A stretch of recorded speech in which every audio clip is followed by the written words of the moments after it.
Tonight I'm going to be talking to you about effective refactoring using Codemods. And if that doesn't make sense to you, then hopefully by the end of the talk it will. So my name's Edd Yerburgh. I'm a software engineer at the BBC, and I'm also part of the Vue.js core team. So I work on a testing library for Vue. You can find me on Twitter at Edd Yerburgh. So yeah, refactoring. As JavaScript developers, that's kind of part of our job. The language evolves very quickly, and often code that we wrote 4 or 5 years ago starts to become outdated, and there's better ways that we can write that code. But refactoring is time-consuming, and it's a problem that I often have at the BBC. We have a lot of code bases that were written years ago with old pre-ES 2015 JavaScript. And we want to make refactors and change that code effectively without spending too much time on it. So for this talk, I'm going to show you how you do that using Codemods. And the example that I'm going to use is refactoring the lodash flatten method to use the new array flat method. So flatten is a utility function that lodash includes that basically takes a nested array and then returns a flattened array. And TC39, the JavaScript technical committee, proposed adding a flatten method to the array prototype. Unfortunately, that broke websites that relied on MooTools, which is an old JavaScript framework. So rather than being called flatten, it's now called flat, which is a bit of a shame, but there we go. So imagine you've got a code base where you're using lodash's flatten method, and you're very ahead of the curve. Flatten hasn't even been officially specified yet, but you want to change all of your calls to flatten to use the array flat method instead. So for every instance that you're calling flatten, you're going to convert that call into an array prototype flat call, and you're going to remove, or you want to remove, the import of flatten from lodash. So if you were tasked with this challenge, the first way you might approach this is to do the refactoring manually. So yeah, this works fine when you have 5 or 6 instances. But when you do a search on your code base, you discover there are thousands of cases of you using flatten. So manually won't work. You can't do this refactoring manually in a time-efficient manner. So you do some Googling and you come across this library called Codemod from Facebook. So this library was released about 10 years ago. It's called Codemods, and it's where the idea of Codemods comes from, this library that's semi-automated refactoring. So Codemod is a Python CLI library, and it takes a regex to match against some code. And sorry, no questions. And it takes a regex to match some code, and then you can pass in some replacement regex. And if you run Codemod on a project, it's going to go through your code, find all of the matches, and then prompt you to update that match with your regex.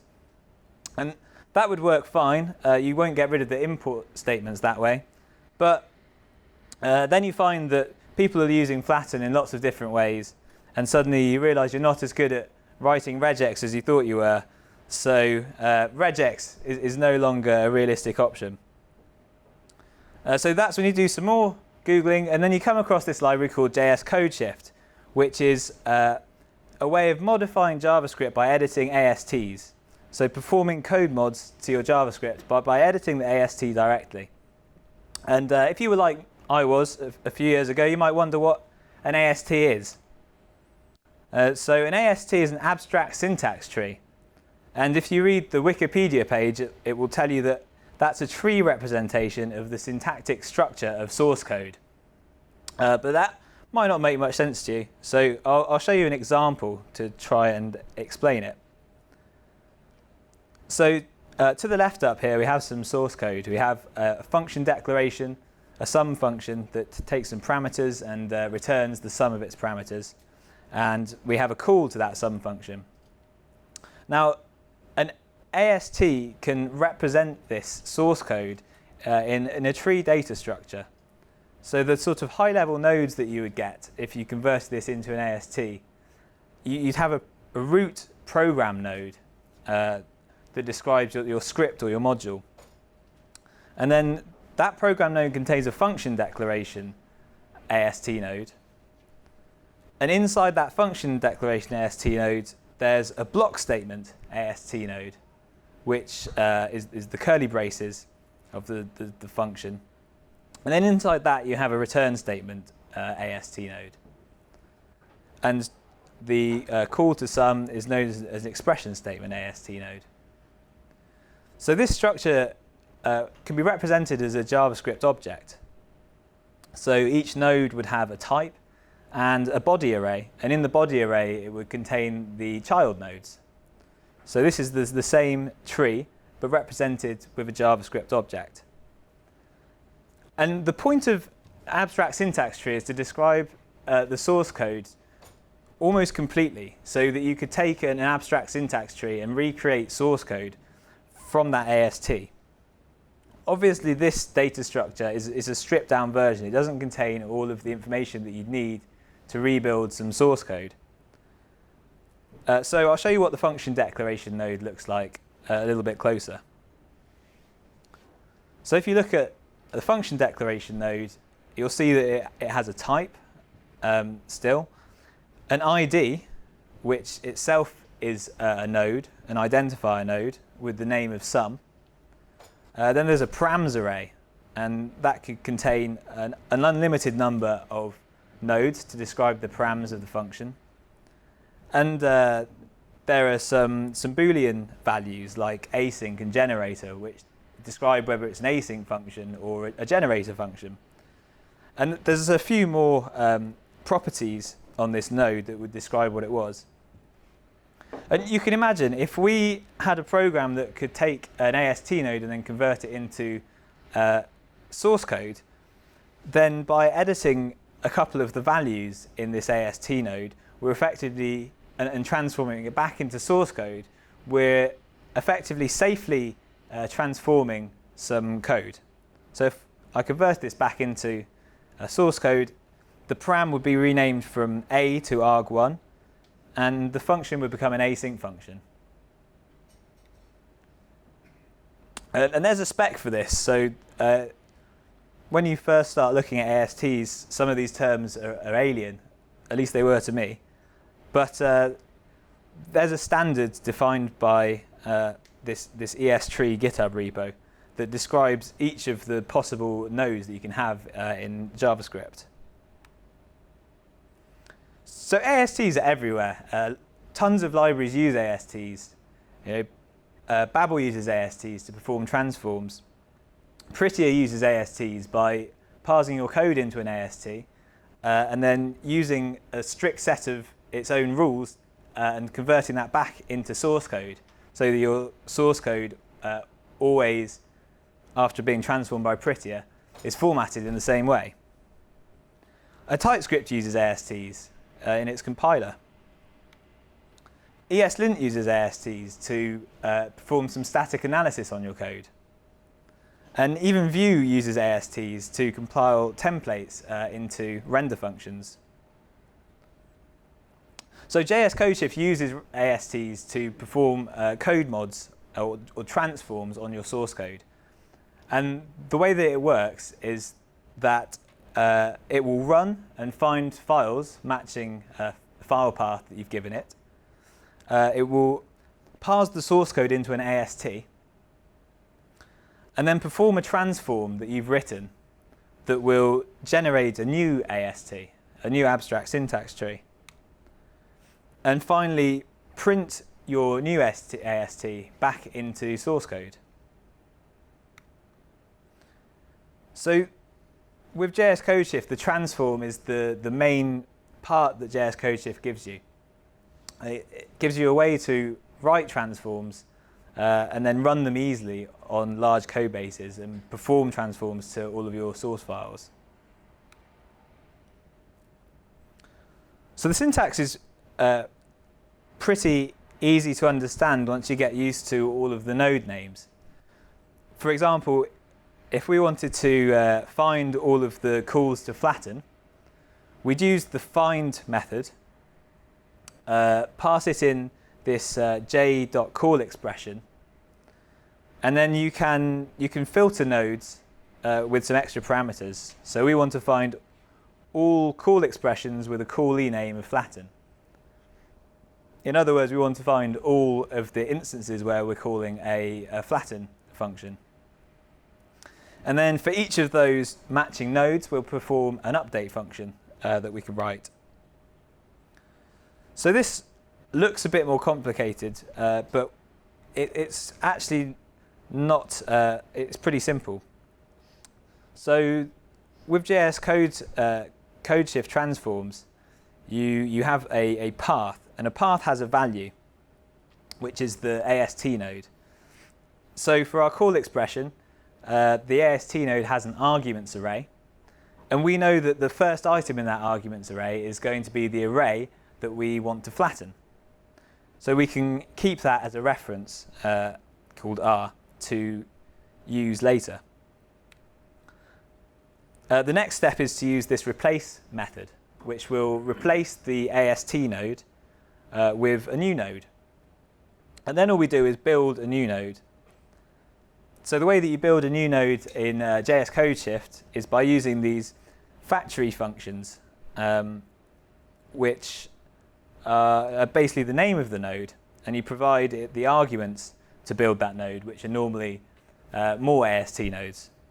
So here we're creating a call expression node, and the call expression takes a member expression, which for the first argument is the member that the method is called on. So in our case, we're passing in R, which is the first argument of flatten. And then we're going to pass in the second argument, which is the actual method name that's being called on the member. So here it's flatten. And yeah, so by running this transform, this relatively simple transform, we would convert all cases where we were calling flatten on an array into us calling flatten on the array. This actually should be flat, but that's an easy change. Oh. That's a shame. I actually, it's fine. I've saved this from earlier. So if you decide that you want to do some abstract syntax tree transforms, thanks. Basically, the place that you want to go to is this website called AST Explorer. So AST Explorer is a tool that's built for people who want to work with abstract syntax trees. And it has tons of awesome features. So it works with loads of languages. You can see here all the other languages that you can parse into AST trees. And there's lots of different parsers you can use as well. So you can see here we have the Babylon parser. Babylon is the parser used by Babel. And there's the Sprema parser, the Flow parser. Loads of different parsers which produce slightly different outputs, even though there's a standard. It's slightly annoying. And some optional transforms. So here you can choose the transform that you're going to apply to your source code. So I've set it to run a JSCodeshift transform, but you can see that you could also write an ESLint transform or a rule with ESLint, or a Babel transform, or a Prettier transform. And so this top left is our source code. This right panel is the abstract syntax tree of the source code. And you can get two views. There's the JSON view, which just has the entire object. So as you can see, even though we've got quite a small amount of source code, the actual object, the AST object, is pretty big. It's 360 lines long. But the cool thing about the tree view is that if you click on a different part of your source code, it will take you to the relevant AST node. And so that's how you learn what things are actually called in AST language. So we have an import declaration that includes import specifiers. And yeah, so that's really cool. These next two panels are for the transform. So this left panel is the actual transform that you'd apply to an AST. And the right right panel is the result of the transform. So I'm going to try and do some live coding. So I've set it up here to find all import declarations where the value is Lodash. And then I am running this update function. So the update function takes a path. And what I want to do is remove all the flattened specifiers from this array. So path has a value, and that should have a specifiers array. And then that's an array of objects with, so if I filter that,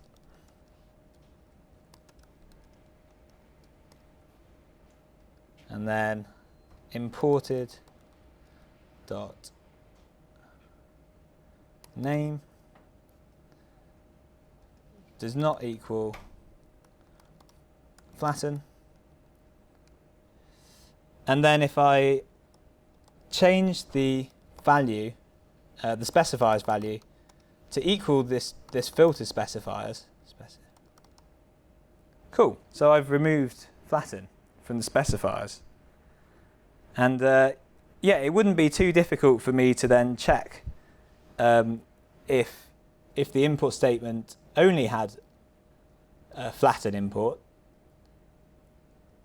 So that's obviously no good.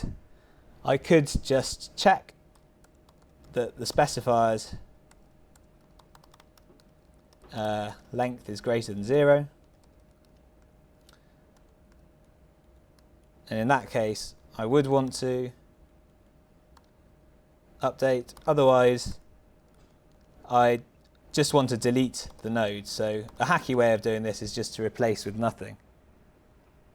Cool. So now that if I remove all the other imports from Lodash, and the import only has flatten, then it gets removed, which is really cool. So yeah, you can see that you can do some really powerful transforms with JSCodeshift, and it's not particularly difficult. You just have to use AST Explorer to find out the name of the ASTs, and to just use some JavaScript to perform refactors without having to write loads of complex regex. And if you're interested in writing these, JSCodeshift also has an amazing testing utility that you can use. So a lot of the time, I find when writing JavaScript, the tests often take longer than they should. But JSCodeshift has kind of solved their testing problem. So in JSCodeshift, to write a test, you simply add a load of boilerplate that defines a test. You call define test with a directory name. You say the name, you specify the name of your transform. And then you just write an input file, which is what the transform will be called with. And you add an output file, which is the expected output after a transform has been applied. And then when you run this test file, it's just going to automatically run your transform against the input file and assert that it matches the output file. So it's really a pleasant experience developing these transforms. And there are tons of uses for this. So obviously internal refactoring. Sometimes it's difficult to justify spending 20 minutes writing a JSCodeshift when it only takes you 3 or 4 minutes to just go through the code and delete a few lines. But if you have large code bases, JSCodeshift makes a lot of sense. And once you've written one JSCodeshift, you can put it up on GitHub, and maybe somebody else will have the same thing that they want refactored, and they'll find your code mod and be able to use it. Another thing that is really cool about JSCodeshift, or really useful, is improving the migration path. So if you are a maintainer of an open source library and you release a new version with a breaking change, you have a breaking API change, you can improve the path by providing code mods that people can run to automatically update anything that will have changed between the two versions. So the React team use code mods a lot in their when they release new major versions. And my introduction actually to code mods was when I started using Jest at one of my workplaces. And we were previously using Mocha, and it was quite a daunting task to move over all of my tests from Mocha to Jest. But I found out that Jest had written a set of code mods that would basically convert all of your code into your Mocha code test code into Jest test code. And yeah, it took 5 minutes to convert my entire test directory to using Jest. So really good for improving migration path. And then finally, they're awesome for learning ASTs. So like I said before, ASTs are all around us in JavaScript tooling. And once you learn ASTs, you kind of gain a new superpower. Because if you want to add a new ESLint rule for something specific to your job, for example, you realize that it's only going to take you 10 or so minutes to write this transform because you've got the knowledge of ASTs already. And it might encourage you to get involved in other open source projects like Babel or TypeScript or Flow or any of these large projects that are crying out for people to help develop them, but that people often find intimidating because of the use of ASTs. So yeah, thanks guys. That was basically all I had to say about it. And I encourage you all to use JSCodeshift to write code mods to update and refactor your code by modifying ASTs.